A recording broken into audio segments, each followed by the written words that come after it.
And here she comes.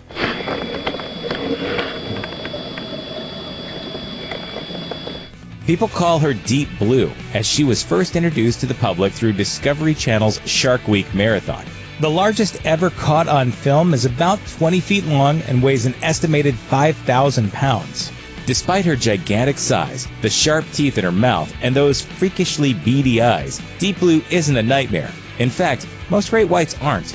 Deep Blue is about 50 years old. When she was first discovered near the Mexican island of Guadalupe in 2013, one diver felt so comfortable that he reached out and touched her. That someone was sharkologist Mauricio Hoyos Padilla, who gave Deep Blue her nickname. In a video clip of their encounter first released in 2015, a fearless Padilla basically high-fived one of Deep Blue's fins.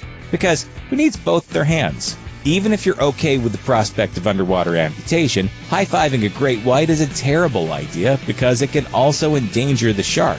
When a group of divers touched a different great white from inside a cage in 2016, one biologist called it, quote, one of the dumbest and most dangerous shark interactions I've ever seen. That's because in addition to endangering the divers, it could have prompted the shark to ram the cage and injure itself.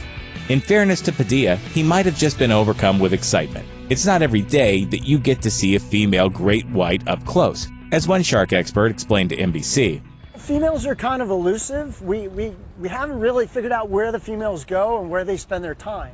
However, Padilla had some idea what Deep Blue was getting up to. He suspected the gargantuan fish was pregnant. So maybe the high five was his way of saying congrats? But maybe she's not quite as large as people say. Shark expert George Burgess, who directs the Florida Natural History Museum's International Shark Attack File, estimated the Deep Blue is closer to 18 or 19 feet long. That might seem nitpicky when you're discussing an animal that can bite off your feet altogether, but it makes a huge difference when measuring the largest animal of its kind. Deep Blue should settle things by agreeing to be tape measured.